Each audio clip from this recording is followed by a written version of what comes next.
Hello, I'm Mary Rodwell, author of Awakening and principal of the Australian Close Encounter Resource Network here in Perth, Western Australia.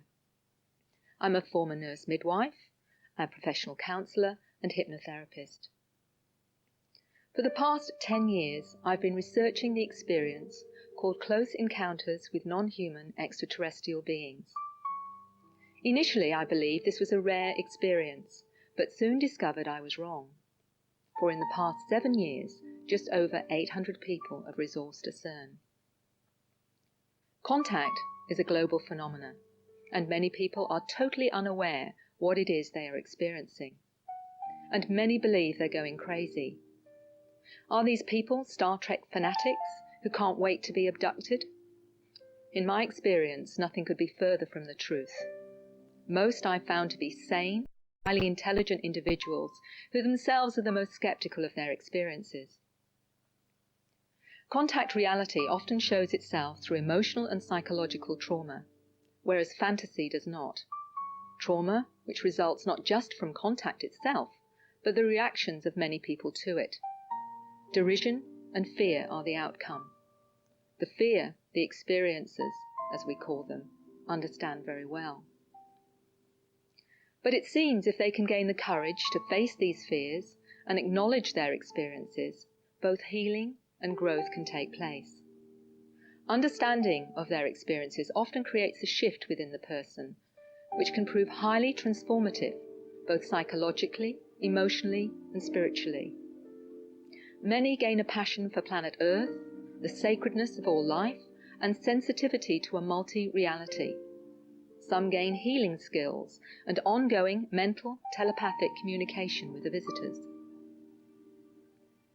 In the previous film, Expressions of ET Contact, a Visual Blueprint, you were shown artwork by experiencers who had drawn the beings they'd seen and heard their detailed accounts. We heard the story from Tracy Taylor, who not only remembers her contacts, but also manifests complex artwork, symbols, scripts, and spoke in many strange languages. We also saw artwork and similar expressions from others. This video, Expressions of ET Contact, a Communication Healing Blueprint, takes such information to another more complex and exciting level. It adds a global perspective. We demonstrate that this phenomenon is happening worldwide and include individuals from both America, Israel, the United Kingdom, and Australia.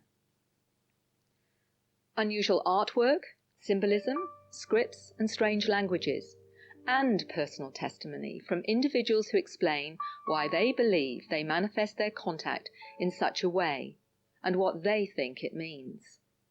Their interpretations will astound you.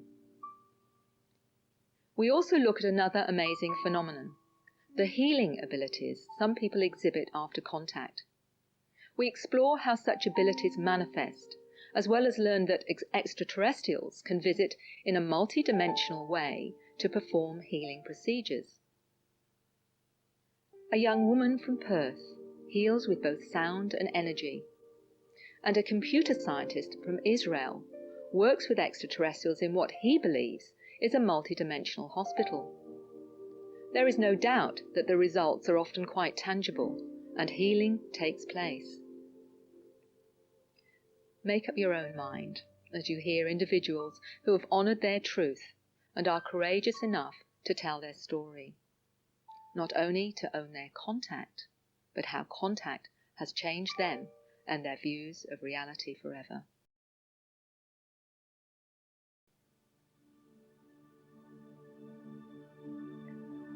Hi, my name is Rochelle D'Elia.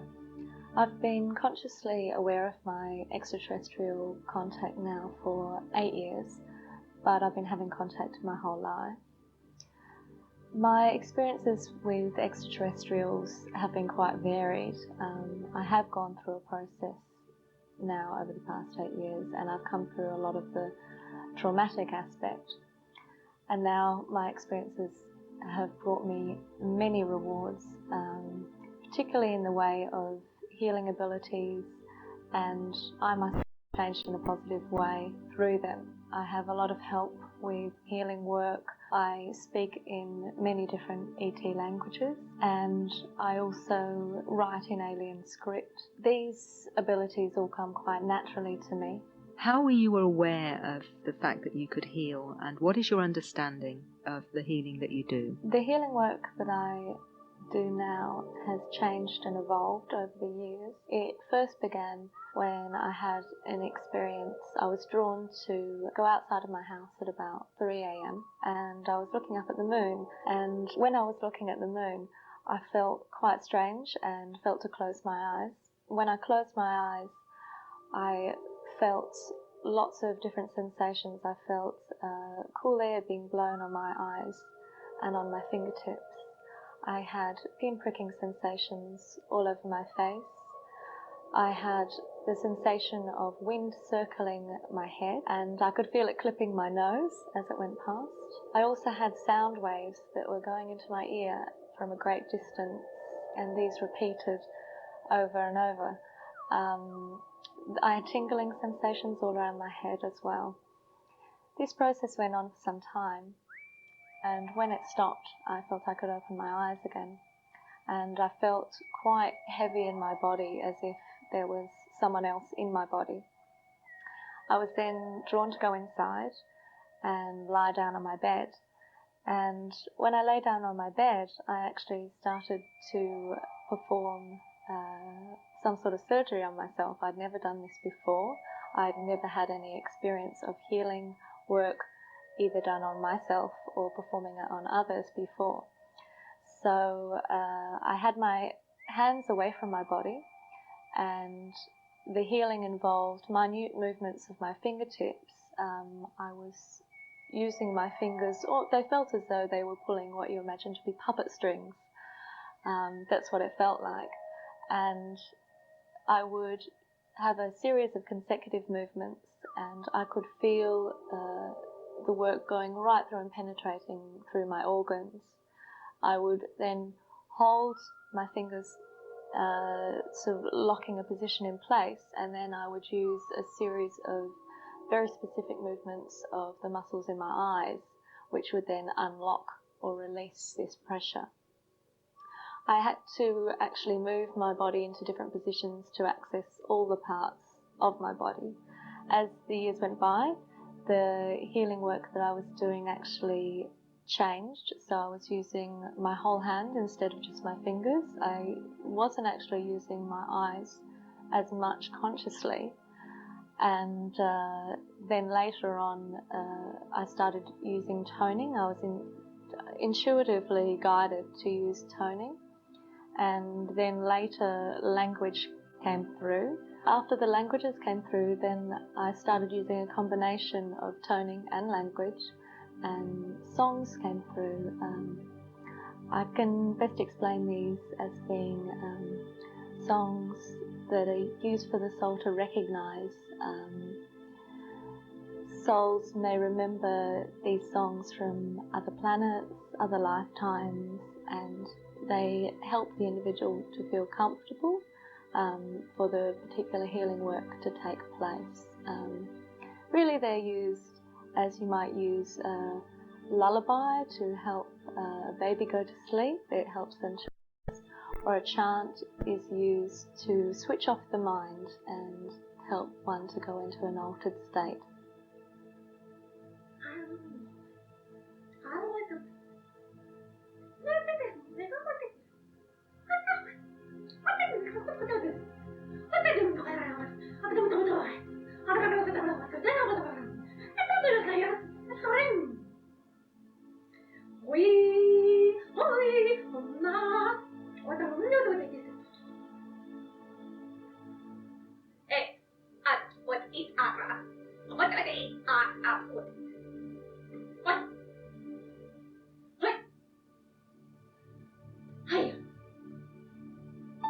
These languages, blocks of information comes through, and to translate it into our tongue would take quite some time. Often you would need to fill a whole house with encyclopedias to actually translate a message that may be relayed in this tongue in a few seconds. A sample that is close in vibration to ours is this one. Iomeratus embrachisendra, wali aven ojindra. This means that we are reaching a stage in our evolution where chance is no longer as we imagine it. Everything has a place, and we are now drawing all the pieces of the jigsaw puzzle together, and we are recognizing our part as a conscious chooser within this structure.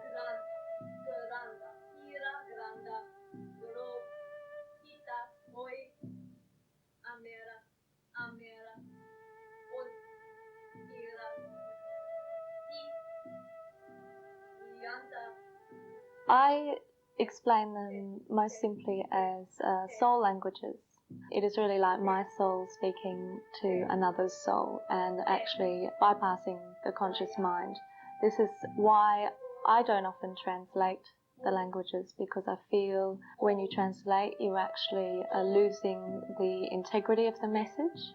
Often the ones that are even more complex we cannot hear normally with human hearing, but we can feel them.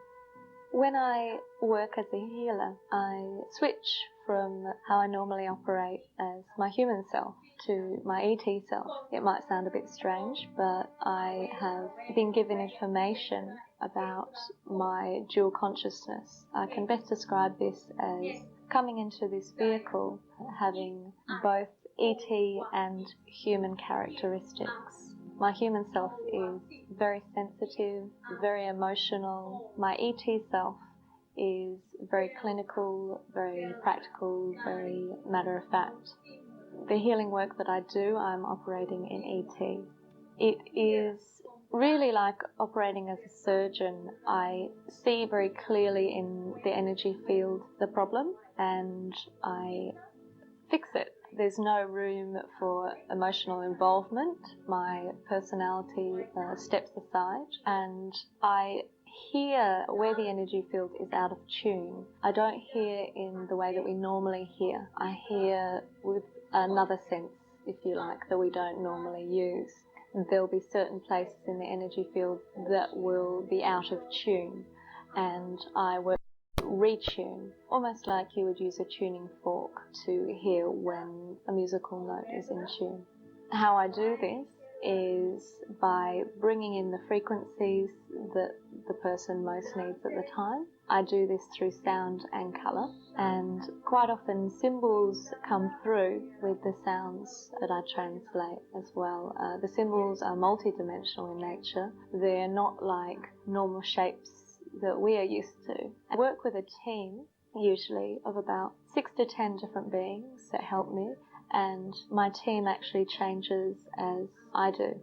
Usually I don't like to name the beings that I work with or identify them. I think for me it's just important that I'm aware of their energy more than anything else.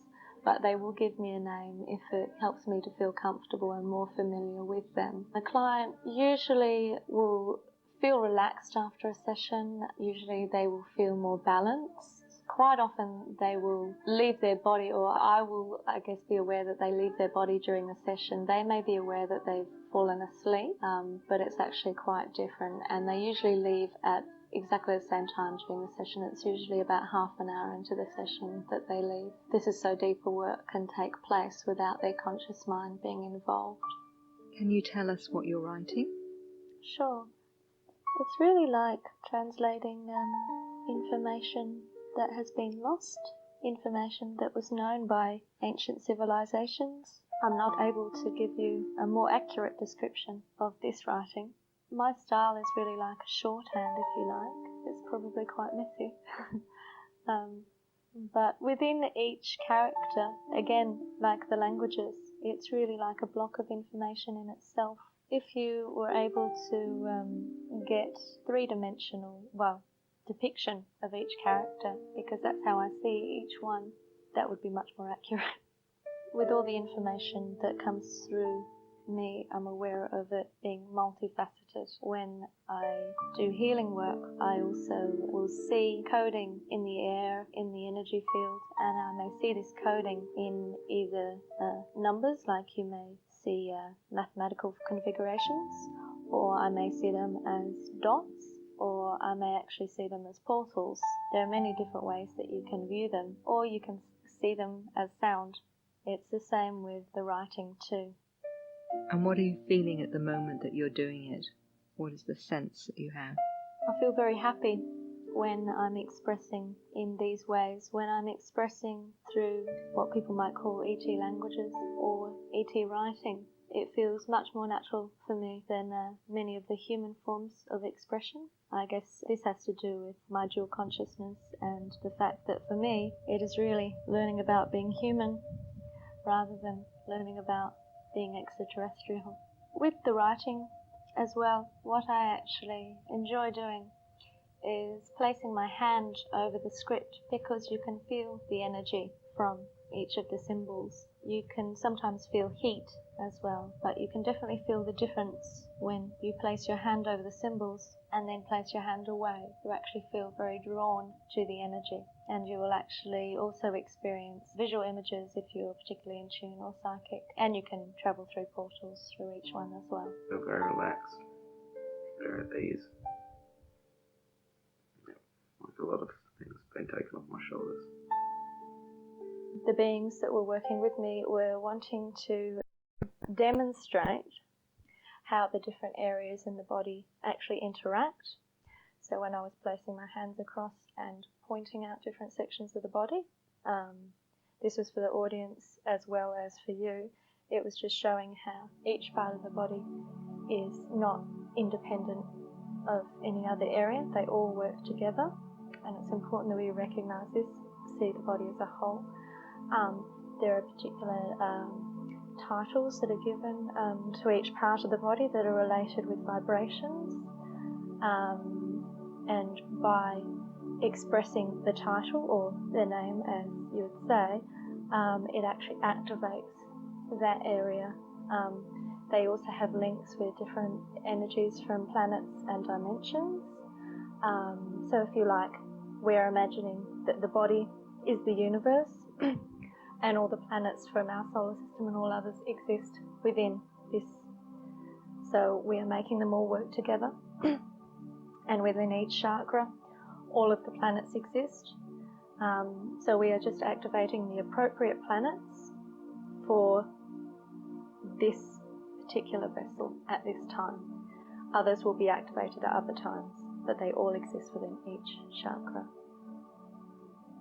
And each chakra is also multidimensional in nature. It is not, as we imagine, just 7 chakras, but each has many layers.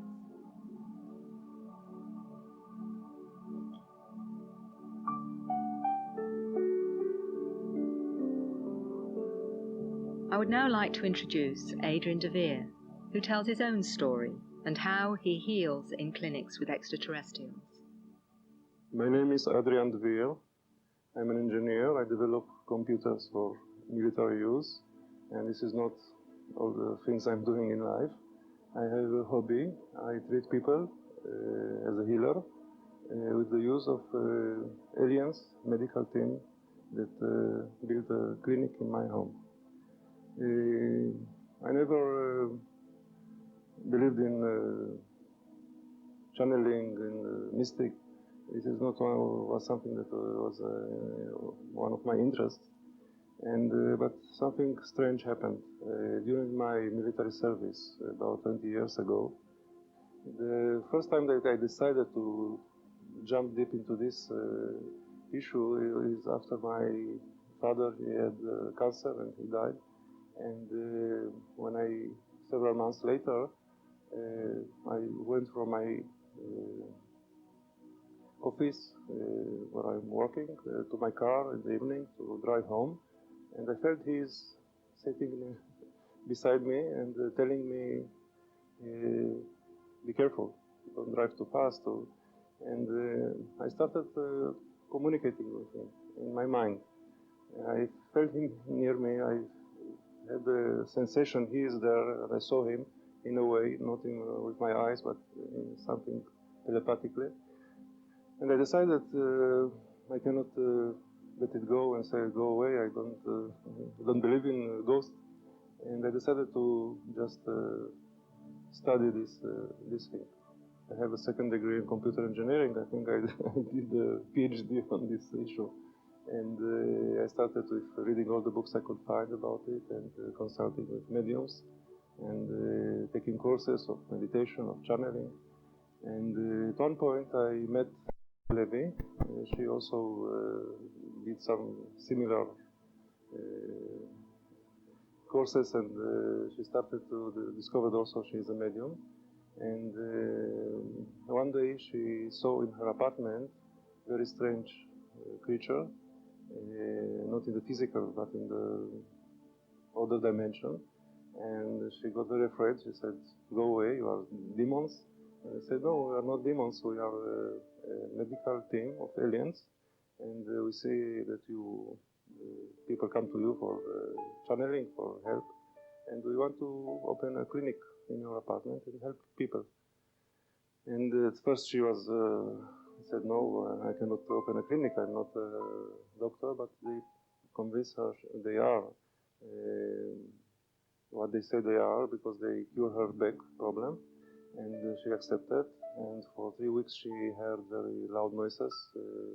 She saw in her third vision, in another dimension, they are building a hospital, small hospital, all kind of strange equipment like CT, MRI, laboratories. And they started to cure people with the help of Chaya Levi as an intermediate or a medium. And I was one of the first clients that came to Chaya, and I saw them. I saw a very strange looking creature, and they solved almost all of my medical problems. And at some point, it seems to me that it's very important to do what they are doing, and they asked me if I want to help them. And I accepted, and they sent me to a healing course. And at some point, they opened a clinic in my apartment. And I started to treat people in the evening, in my spare time. And it was fantastic. They cure many problems.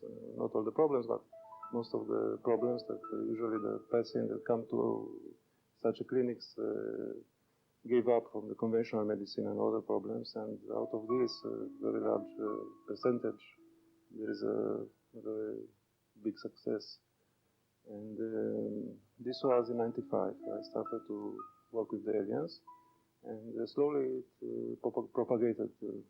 Other mediums came to me and opened. It's like a chain.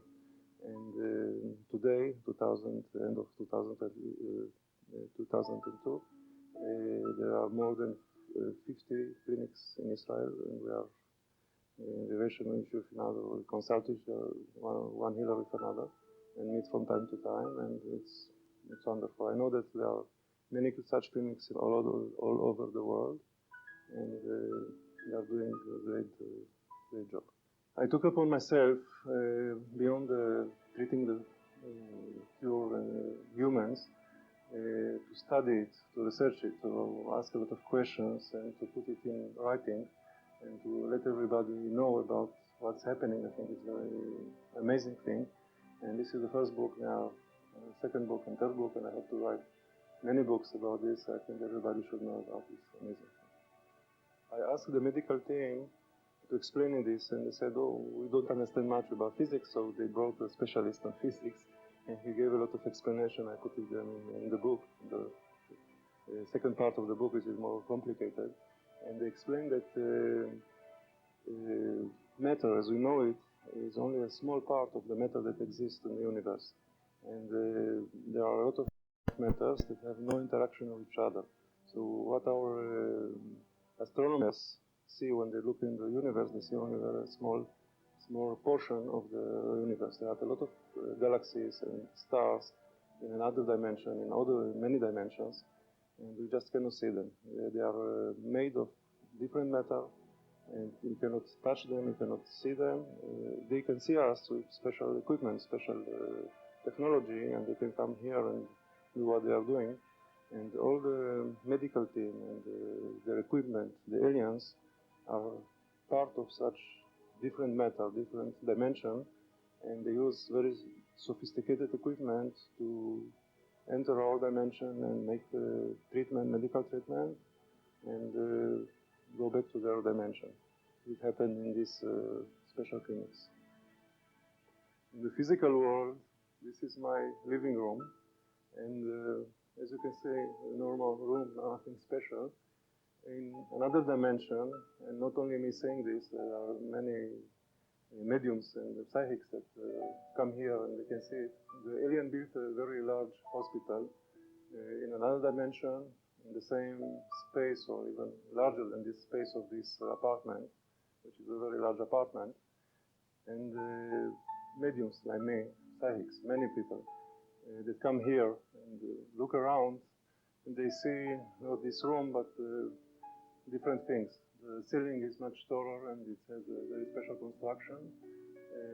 Above the ceiling there is usually a very large UFO that land here, and aliens come down and up and go on their business. Many people see here behind this TV on the wall like a large door and a corridor and many rooms on the other side of this, and treating beds and medical equipment. Some of the psychics that, clients that came here and waited here in the room for the treatment, they disclosed that they saw here an operation room, an additional operation room, not visible to the physical eye.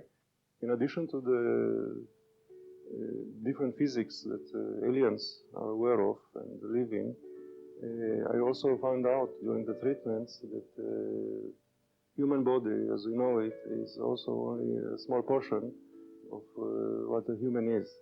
In addition to the physical body that us, the human know and hospitals treat, there are many other bodies that each one have, and these bodies sometimes they are from past history, they are in other dimension, and all these bodies are related, they are connected to each other, and sometimes the disease is from another body, such these bodies, and they have to treat all the bodies in order to solve the problem. If they treat only the physical body, it will not cure. And it is very sophisticated, much more sophisticated than the conventional medicine knows about it. The conventional medicine just know the physical body and have no idea that there's a lot of other bodies that are part of the human, as we know it. During my first months with the aliens, I found out they implanted into my head special equipment, communication equipment that enables me to channel very far away communication central. This is something new that we don't know here on Earth. It's like a telephone communication center and telepathic communication center and a control center and a very big library that you can ask everything. And this enables me to contact with them whenever I want and to get information in a very high level, sometimes technological level. And the most practical thing of this is if some patient calls me on the phone, on the cellular phone, I immediately have the feedback of the aliens. They tell me, ask him about that, give me some answers. They listen all the time. So it's something amazing. I can ask the library information, and it's very amazing. It's very difficult to explain it. I try to put it in the book to explain how this is working. It's amazing. And this is the alien clinic, my alien clinic. In the physical world, you can see that's the room, treatment bed, sofa, computer, chairs. It's all in this room. In another dimension, there's a very sophisticated operation room here. There's a lot of equipment, something coming from the ceiling, some of the equipment is very sophisticated bed. And around this room, there are a lot of rooms with this side is the laboratory, a lot of equipment that are doing chemical tests and body tissue tests. On that side, there is they told me the children's room. The aliens, some of them come here with the families and children, so they decided this side, which is a nice open space, as the children's room. On that side, there is, for me, it looks like a very small nuclear reactor or whatever it looks like. They say they take a lot of energy from that point. On this area, I know there is a computer, a telepathic computer, that is responsible for most of the communication that's going on here. When I ask about a patient that they are doing a back operation, I just ask to see what is going on, what is the problem, and they just transmit me telepathically a picture like I was inside the spine. Or they show me the area they are treating, and all these images are generated by the computer, not only for me, especially for the physicians here, and it is all telepathically. On around this room, on the second level, there is like an auditorium, like in a university operation room that many students come to see, and most of the time it's full of very strange-looking creatures watching what we are doing here. And I know that on below this floor they have a very large pool. I don't know what it is used for. And it's a lot of equipment. I have several cases of patients that discover they are mediums, and during the treatment, the aliens take them for a tour around this complex. It's just amazing and unbelievable. The aliens, also they are from many planets and many shapes and sizes, and sometimes very strange-looking creatures. They are very polite. They always they don't ask from us, and they are doing their best to help us. And they are very discreet. I can live in this apartment just ignoring the aliens. And suddenly, from out of nowhere came 5 people, 2 in front of me and 3 at the side. They were strange faces. I mean, human beings like us, but very strange faces. They smiled at me, and they said, "Okay, we'll take care of you." Today in Israel, there are more than 50 clinics like this one. I'm not the only one. And every few days, a new medium healer comes here and he states, "I want to work with the aliens." Now I can walk, I can run, I'm back again in my life. And they checked him and they tried to help him how to get into this way of working with the aliens. I know there are a lot of clinics all over the world. In the United States, there are plenty of clinics. I'm not sure that everybody tell they work with aliens, but there are a lot of aliens working there. Millions of stars. And I said to myself, in this big cosmos, there is only us living.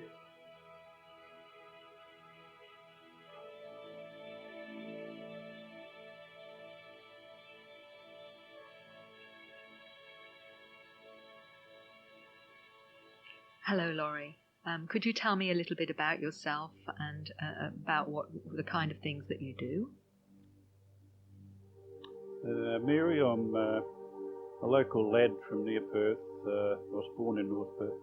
At an early age I found I was clairvoyant, and over the years the artwork I do I found has some connection with space people, other galaxies, other universes, things like that.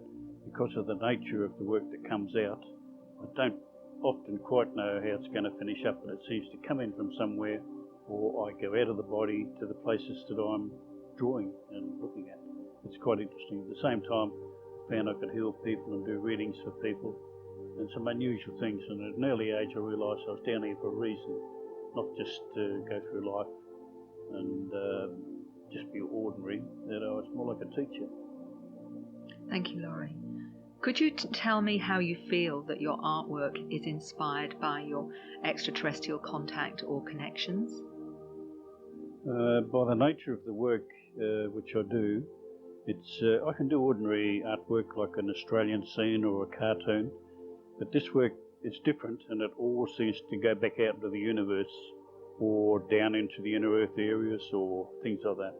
And it's different, alien and unusual, but there seems to be a message in it, either to do with somebody is communicating with me along the line of putting things out as a teacher, or to do with healing things for the population around the planet, and the connection between the space people from way, way back millions of years ago and this Earth was there and is still there, and it's coming to the fore in this Aquarian age in big doses from all ages in the population, particularly the children. How does this information get given to you about the drawings that you do?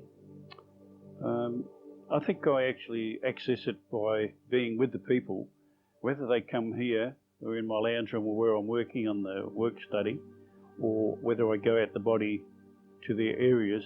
It's instantaneous, the travelling between point A and point B, and quite often I'm not aware I've been out of the body till I come back to it, and the body's there still drawing, but I might have only drawn a quarter of an inch line and I felt I've been away an hour. So it's all, I've been giving this work and this artwork to show to the people, educating, teaching or helping or something. But it's very enjoyable to do for myself. I never seem to get tired doing it, regardless how many hours. And even if I've been out the body since maybe for 2 or 3 hours, my wife's come into the room and there's been no one there, and then she comes back later and I'm back. It's quite astonishing for her too. So that's. So you're actually not there some of the time. You actually physically disappear. I actually went onto one of these other planets in the Pleiades system for about 4 days on and off in 1975 and drew a whole lot of the material there. I finished up staying there with these people there at an underground psychic cavern. My wife noticed I wasn't in the room quite a lot. Physically just disappeared. So sometimes you physically disappear, sometimes it's like it's an instant downloading of information that you get about your drawings. That's right, I could be sitting there drawing and this information pours through 100,000 words in seconds. It takes me weeks to write it all down and draw it and access it back again out of the mind. Thank you. When you actually have you do these drawings, is there a difference between the normal time where you just want to do an artistic drawing or a creative drawing? Is there a difference in feeling when you actually do these drawings? Yes, I can do the ordinary artwork, might be doing a cartoon or a heading for a book or something. But with this work, I have a feeling of elation, niceness, healthiness. I'm nearly 75, but I feel like about 25 when I'm doing this work. So there's, I'm being imbued with an extra sort of energy from somewhere out there. It's quite often I see the aliens clairvoyantly in the room and things like that. Other times I don't. But I know it's for a purpose, and a higher purpose, I hope, to help with the people in this particular point of time in this Aquarian age, where there's so many of the children who are actually space children who need someone to show them these particular things from their source point. You know. What I'd like to also ask you is about all the models that you've created. Can you tell us what inspired the models of the ships and spaceship? Yes, many a time I'm out of the body travelling around and I see these craft out there.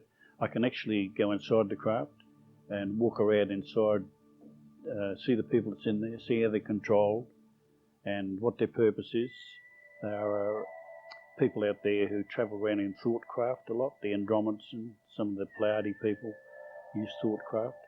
And I'm allowed to access these because I'm at a reasonable level, apparently, according to them. Because of all the research and the years of study and reading I've done over 60 years, I suppose, it helps. And quite often our thought paths cross. I'm thinking about something and somebody else is thinking about something very similar wavelength. We connect up and it materialises. And I had a gentleman when I was working on a spacecraft in Melbourne in my carport called the Cygnus. And this gentleman from Cygnus arrived, unusual looking character, just this apparition thing sort of appeared in the carport floor, and up he grew out of that. A beautiful looking gentleman, and he was sort of scratching his head as much to say, who are you? You know, and I was thinking, who is he? And I realised that was the Cygnus gentleman. He'd come through because of the craft. That was very interesting. When I've seen the craft, Laurie, that you've, the models that you've done, you seem to have an intimate knowledge of how the craft work and what's inside them. And that is because you've actually been inside and actually seen them. So they're not basically a product of your creativity. They are actually craft that you've seen when you've gone out of body. Is that correct? That's right, Mary. I actually go inside them, and quite often they expose areas of the craft which I think normally would be not made available for me to see, so I can learn how to do these things later on in the future, how to propel craft with music through space. The Andromedans do that with a beautiful craft, and the tail end is actually like the sine wave of music, and they're very similar to the shape of the treble clef in the front of a bar of music. And the Chinese pagodas were built with the same principle. And the Atlanteans used music to propel their craft. And it's very much, a lot of my work comes down to music, mathematics and geometry and things like that. So they possibly want me to try and design some of their thought motors and things like that, which sounds pretty strange, for use for our own future craft rather than rockets and things like that. And I know that some of the children in this Aquarian age of vibration that are being born in West Australia in great numbers are the forerunners of some of these great scientists and builders and things like that, you know. So I will become a bit like a teacher for them, or a shower. Now, Laurie, I'd like to ask you about healing. I know that you've experienced doing healing yourself occasionally, but there was one particular experience that I found quite fascinating. And would you like to tell me a little bit about when you saw a lady being healed by the extraterrestrials? Could you explain how that was? It was extremely interesting, even for me. I see some pretty weird things. I was doing a reading for this Michelle, nice lady. She had a bit of a problem around her head area, and a friend suggested I come and see me. So she sat down there. She only sat down at the table for about 2 minutes, and I picked up this damaged right ear, and I was sort of looking at her right ear and then feeling the energy in my left. Quite often I get it like a photographic reflection, and I thought, oh, I wonder if I can do something about that. And the next second, through the window to my right, 3 space people just whizzed in, stood behind her, picked her up, an astral body out of her physical form, floated her across into the lounge, which I could see in through the open double doors into the lounge. Later on the lounge, proceeded to heal her ear with this beautiful big blue light sort of cone, light energy cone, put it into the ear and then poured this light liquid into it.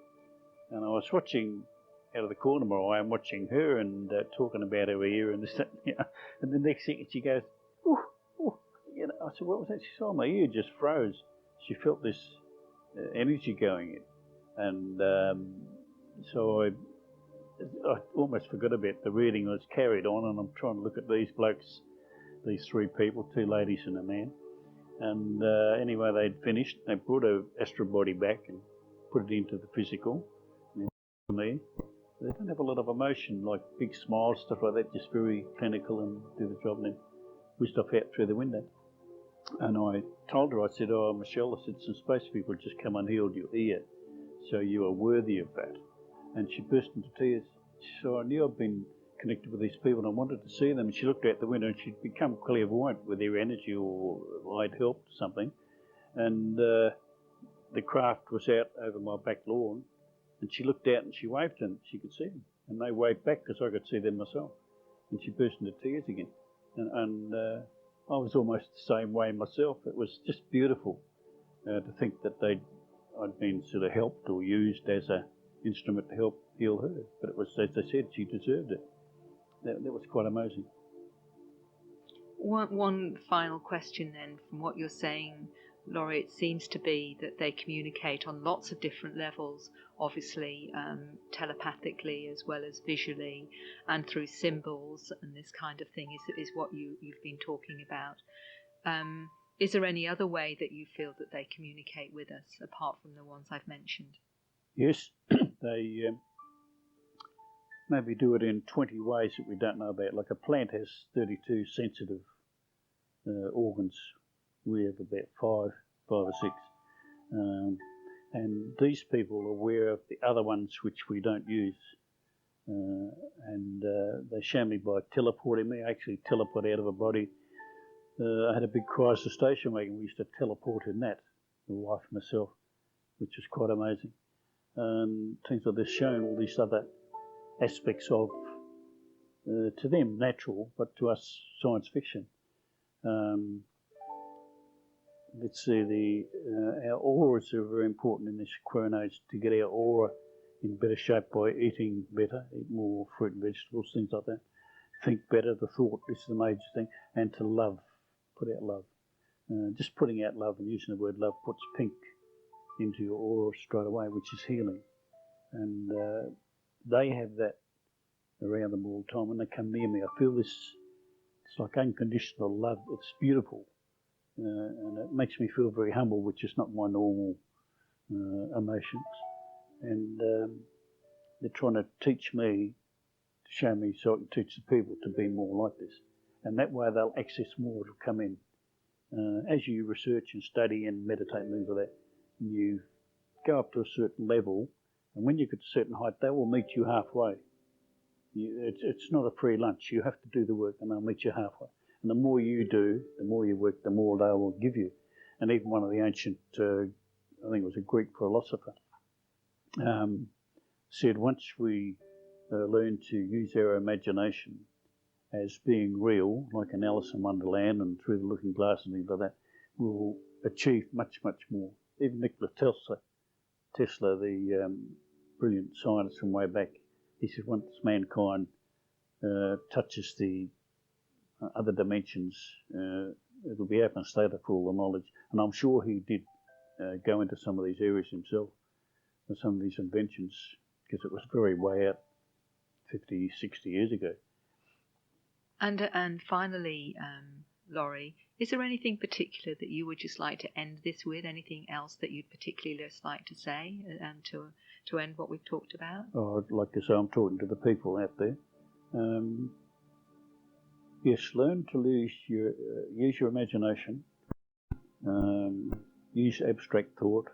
Don't think of anything as impossible. The sky's not the limit, it's just the start. Be yourself. Try and love your fellow neighbour. That's the biggest healer of all, love. And watch what you think. We are far vaster in our emanations and our aura than we realise. We go out miles and activate our auras. That's why we interact with so many different things, and the plants and the trees. Try to love everything, I suppose. It's my final word. And I love you all too. Thank you, Laurie.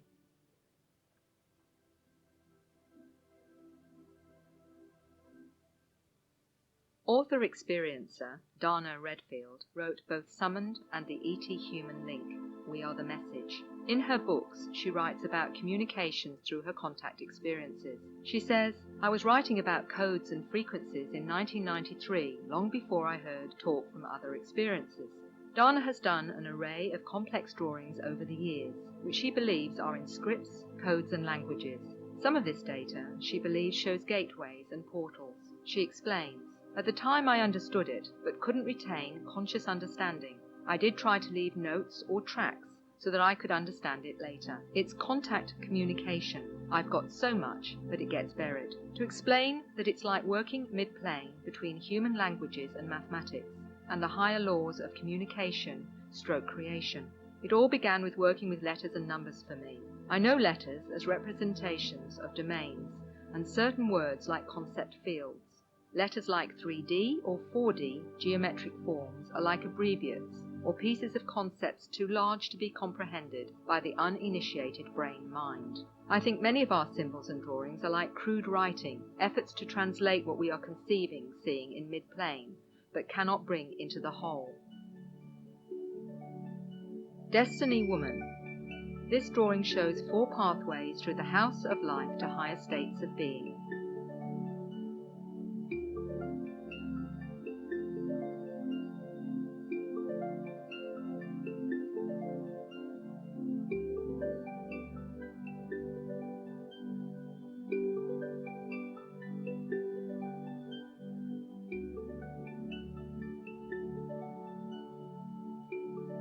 House of the Earth School, which is similar to the Kabbalah Tree of Life.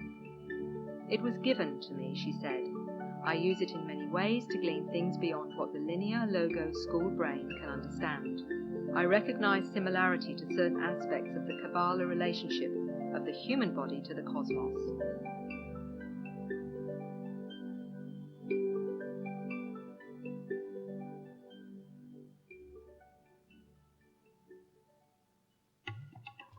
Alpha Omega Man relates back to Egypt and the human body.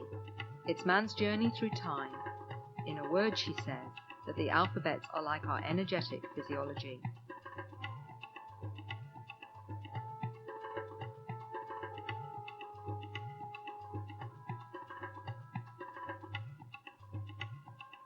Inner eye is a geometric polyhedron, trying to map the process.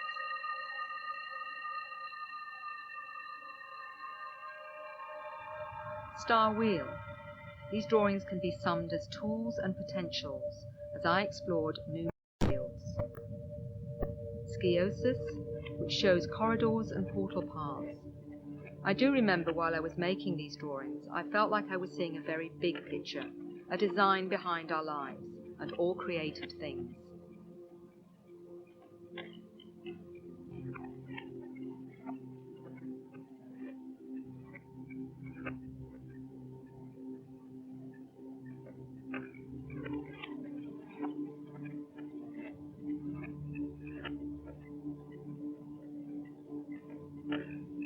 Letter mosaics begun in 1993. However, concepts worked in depth over and over are planted in my consciousness. It seems we're tasked with unpuzzling a kind of art, linguistic, sacred geometry. I was told to keep working from complexity to simplicity. I find creative ways to express this when called for. This seems to be happening in the letter mosaics. This is about communication beyond words, with the letters like gateways to other dimensions of thought or experience. Tools for wave communication. A sense that we are awakening is happening in waves, and we are visited more intimately than we are used to thinking is possible. Wave communication is contact. I don't know the science of it, just know it happens in waves. In fact, I feel I have a good understanding of it, but it can't be easily explained by words. That is why I'm drawing these, as it's preparing my mind, as it were, almost like tricking my mind out of the language. I need to be clear when I say that I'm not providing a new Kabbalah or alphabet. This work is not to expand knowledge as we use knowledge or to reveal secrets. It's more to shock the spellbound mind awake. And when awake, the communication contact is natural. I mean, it's always within us and with us. It speaks through the cells. It's in the center of us. The simple story is that I did all the work with letters. The contact was coming in more clearly. And doing the mosaics I was working on from the other side, I would wake up from dreams with the symbols in my mind, often hazy, but I would do my best to put them onto paper. All words are composed of symbols. The alphabet tree highlighted the symbols from contact communication received in 1993.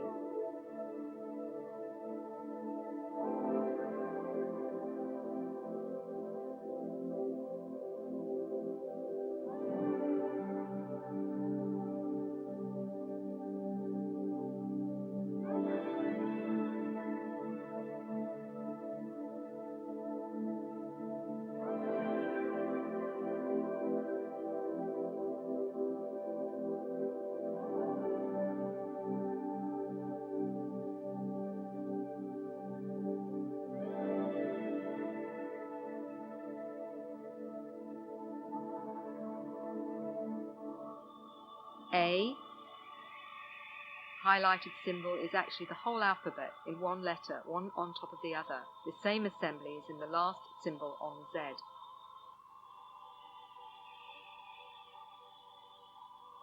K.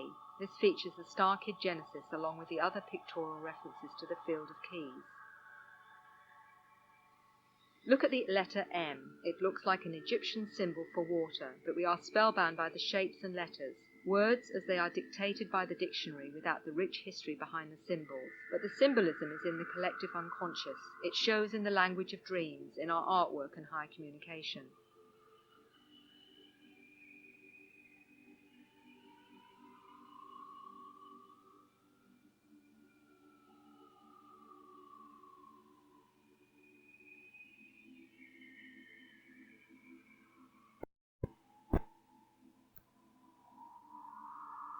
And Z is from ziggurat to culmination of the tree of life. Again, the assembly of letters is in the corner of this glyph, to the right side.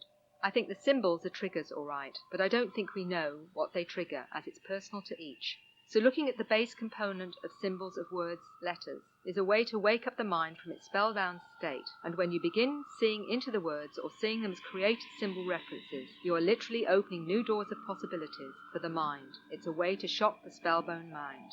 This is much bigger than a communication problem. My task is to show something that might open a few minds in preparation for what is coming. Something big is going to happen in a way we communicate. I am not showing anything to enhance knowledge, because our knowledge through words is too limited and distorted to begin with. But we have to be awakened, and it's different for everyone, and it's not just one event. It happens in waves, as I've explained. At some point there will be a critical mass effect. Then suddenly we experience something no one has experienced before on Earth and couldn't experience until this point.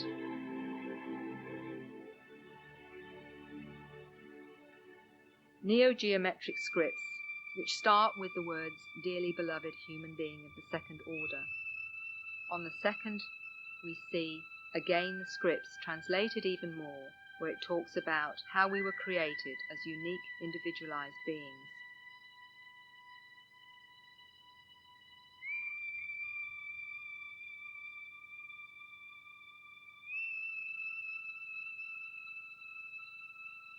And then a drawing entitled Information Storage. And another one that Dana points out that this is one of 4 that they came after months of working with letters and numbers, and said that when she saw my video Expressions of ET Contact, I thought of these drawings and see the letters and numbers embedded in the drawing, as she said.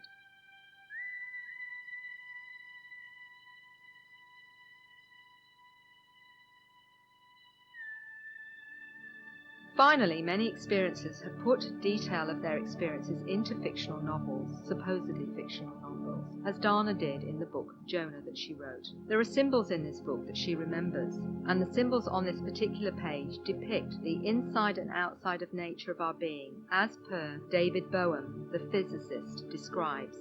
Jonah is observing the symbols on a rock pillar others have named the Star Rock. He has no idea what the symbols mean. He decides to draw his own symbol, a Star of David, and puts a hole in the middle, and at that instant he is transported and proceeds to have experiences in other dimensions. And then he has the big question: did he really go there? Was it an OBE, out-of-body experience, or was he taken or abducted? This is true for us who experience the ET contact phenomenon, Dana says.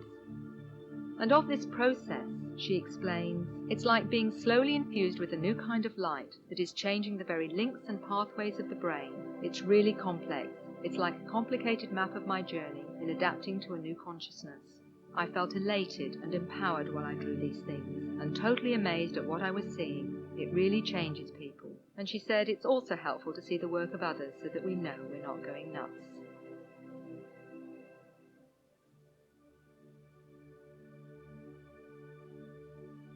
I will now narrate the story of a professional artist from the UK who expresses his contact experiences through his artwork.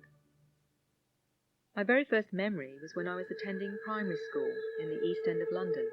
I remember it was in daylight hours after school finished, in the long summer evenings in which I would get this impulse to play with special friends and go to a special spot at the back of the school. I went back to this spot later and knew exactly where it was, and when I saw it again it was uncanny. It was obviously something about this spot. When I went there were other children, but not those I went to school with. I have missing time from that period, for whatever happened was screened out. We'd all meet at this spot and go off somewhere. There was no fear, but an incredible sense of adventure. And then I'd find myself back at home. I can remember Mum wondering where I was and becoming quite concerned. I'd basically gone missing. But I had no sense of anxiety at all. It was like, what's the problem, Mum? I'm here. As I got older, in my 7th or 8th year, I had clear memories of silhouette beings coming into my room at night. Even the shape of the being's head, it's weird. And when the film E.T. came out, it was like, oh my God, I've seen that shaped head before. It was bizarre. Dwarf-like creatures, small silhouettes, and there was no fear. But having said that, as a child I could never sleep with the light off, and definitely being afraid of passageways and elevators terrified me. And that was the same for Father Christmas. He terrified me. If we were in Oxford Street in London at Christmas time, Father Christmas was everywhere, and it was so embarrassing. I would know when they were coming. I'd be laying down in bed and basically see little heads playfully pop up to play games with my feet. I used to lay my feet flat, and they would duck under the bed, and this was all the while my parents were in the kitchen having a cup of cocoa. The closest they'd get to me is halfway along the bed, and I would be out of it and fall asleep. Or maybe they knocked me out. I have a very clear memory in Essex. I can remember seeing above the top of the mighty oak, in daylight, a classic disc. It was hovering above the treetops at no more than 8 to 10 feet, and the branches were thrashing, swirling about like in a vortex. The thing hovered silently. I was alone just with my dog. I told my parents about it, but my parents were embarrassed. I think they thought I was lying. In my teenage years, I know there was a lot of activity, but also a lot of screening. And there are huge chunks of what I call missing memory. A lot happened after the film Close Encounters came out. I found it so hard to watch. I really found it frightening, and it triggered lots of memories, particularly with the abduction of the little boy, Carrie. During my adolescent years, I had memory gaps, although I knew stuff was going on. It wasn't until my early adult years things started to heat up, and my childhood obsessive-compulsive need to draw flying saucers. I used to draw them all the time. As regard ETs, I could have easily drawn them too, but there was too much fear. I think these have been blocked. In my early 20s, I went to Australia, and the paranormal experiences were out of this world. As an experiencer, you continually question, what's going on? Am I barking mad? Have I lost the plot?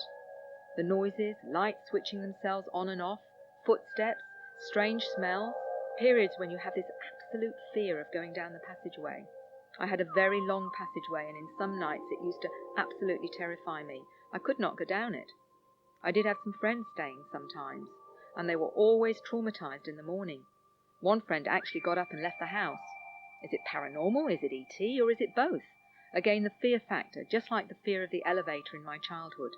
I know that particularly from 1983 onwards, living with my wife, and I believe she was an experiencer too, we had so many things in common, such as a shared fear of passageways, absolute fear of spiders. I was terrified of them. I know my wife was experiencing things, but I think a lot of screening was going on.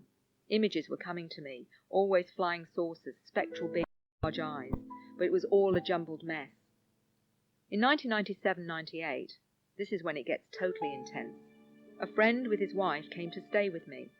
They stayed in the spare bedroom, which incidentally was always cold.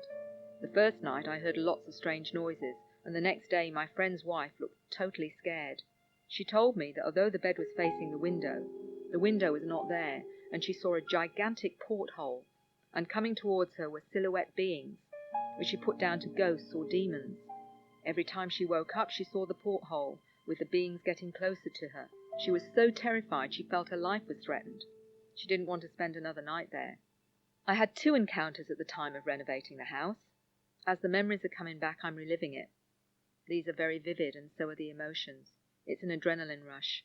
My dog would wake me up at night and need to go outside. I stepped out while waiting for Puppy, just marvelling at the planetarium of the sky. Looking at the overhead power lines, my eyes were drawn sharply to what appeared to be a black helicopter with a searchlight, hovering dangerously close to power lines, only about 30 or 40 feet. Then I noticed no rotors or sound as it began to look like a helicopter spaceship, and I thought, they're looking for me. I noticed this bright circular light, large, 5 to 6 feet in diameter, searching, moving, backwards and forwards, and I'm in fear of being stalked. But I'm awake, and this is real. The dog is frozen. I leave the dog and run through the house. I see the searchlight in the living room. I run to the workshop, and in there I feel safe. I run into this dark room, and there's one beam coming through the wall, and that's my only memory. I suddenly find myself back in bed. The next night I find myself in the passageway, and there's a beam coming through the wall. I see 3 beings, and I stand there frozen. One being says to me telepathically, "You will remember this." The being was short, a classic grey, and I stand 6'2", and he was about 3'3", and I'm towering over it, but the feeling was it's actually looking down at me, and that's all I remember. The next morning I woke up, and I was in my bed. I went to the coast for a holiday. That was when I started to do major ET artwork, the Watchers in the Woods. I know I was having ET experiences. I couldn't even walk in the dark, and the fear was incredible during that time. That was when it all began to mean something to me, and the compulsion to keep drawing aliens. The friends I was staying with may have thought I was weird, because I had to spin a tale of why I was drawing them. I know the artwork frightened them, and my feeling was, okay, you've seen us now. Get it right. That's the key thing, the whole process. That's what it means the most to me, getting the imagery right. No vague sketch. Most important is the detail. Those 6 weeks I would sleep with the lights on. Yes, it was quite an experience. The ET artwork was obsessive compulsive. I wanted to do it all the time, but I also had to earn a living. In New Zealand sometimes I had to call in sick when I wasn't sick, because I was too afraid to go to sleep at night. There was this overpowering fear of going to sleep, and I'd make myself stay awake. And when I was doing the artwork related to ETs, the energy was intense. I was physically and emotionally sick, headaches, nausea because of the frequencies. And then the 7-hour phone call to you, Mary, which never turned up on any phone bill. And that was when you changed my life, when I realized that for the first time, what really was going on, and I must admit, and this is not to make you feel bad, but after the phone conversation, I ended up going to bed in a fetal position and just crying. I remember you giving me advice to tell them to back off. It was like having a client, the ETs, standing behind a painting, and the feeling, make sure you get this right. It was so draining, and the physical sickness. I could feel the energy coming through to get that imagery right, and the feeling of huge responsibility, part of my work, getting the information out there. I believe the timing of things makes most things come about. I found the abductions at the time slightly different. I was waking up with funny tastes in my mouth, like salty lemonade taste. Back in the UK is where the activity starts to get physical, with marks.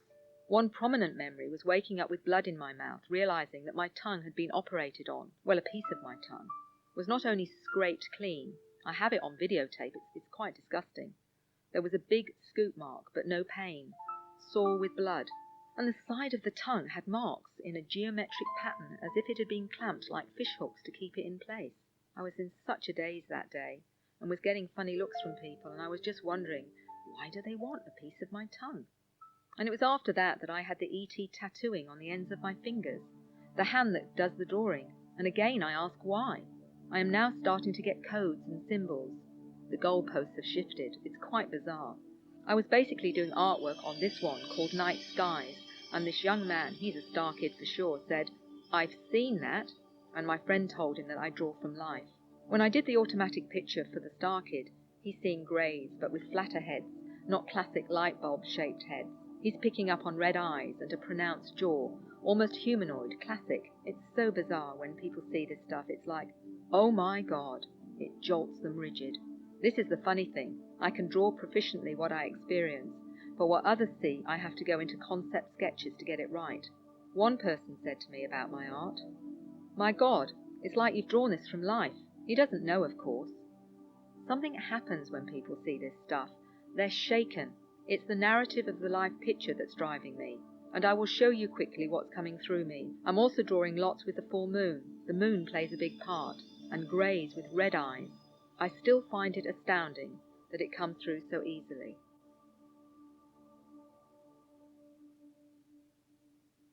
This first picture was done after the second major ET experience. and just before I left Australia. In terms of subject matter, I knew something major was going on. And again, the choice of colours, nothing was designed. Normally I'd work this out. As you know, colour is a language, but this just evolved, and so is this planetoid in it. This is literally an alien portrait. It was something coming through me. I couldn't stop the flow. There was a lot of fear, a lot of trepidation, and again in the skin details, the colour tone. This is not imagination.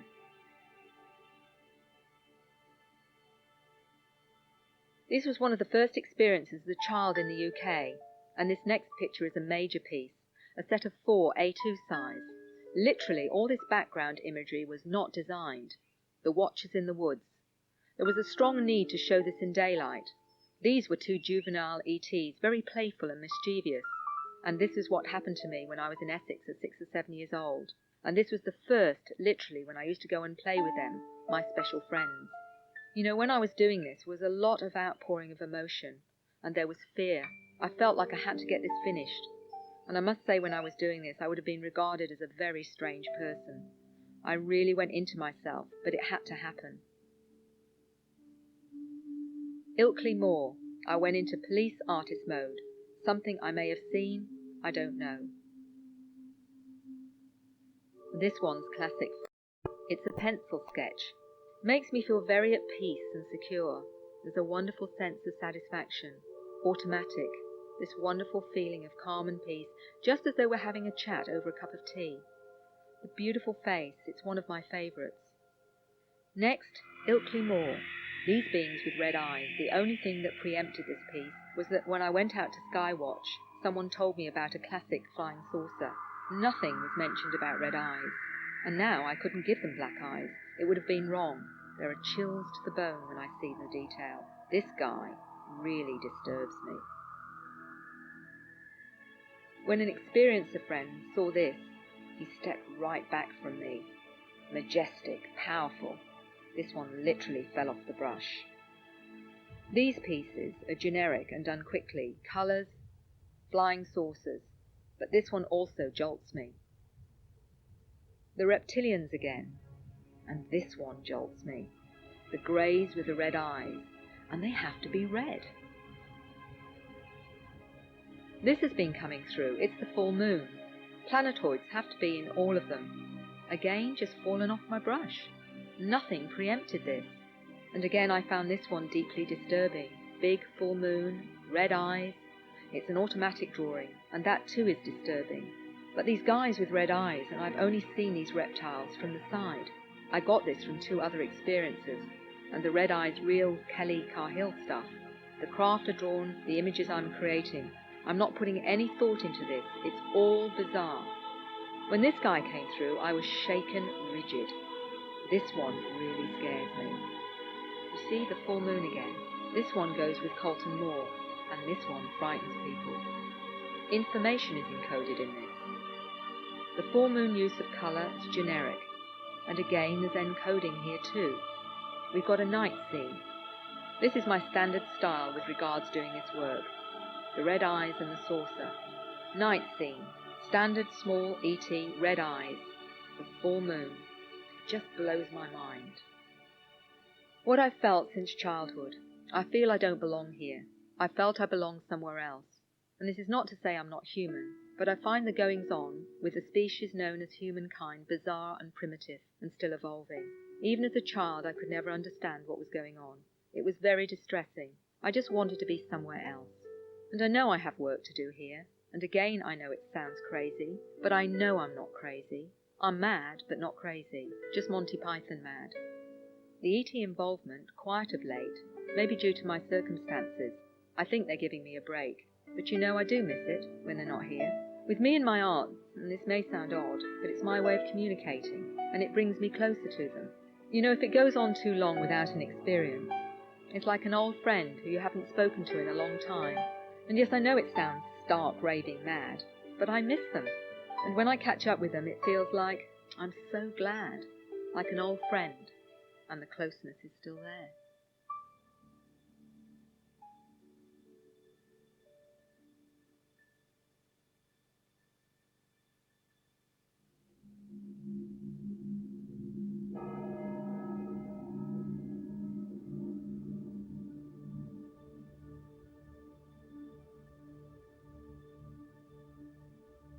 Shakespeare wrote, "There is more in heaven and earth than exists in your or my philosophy, Horatio."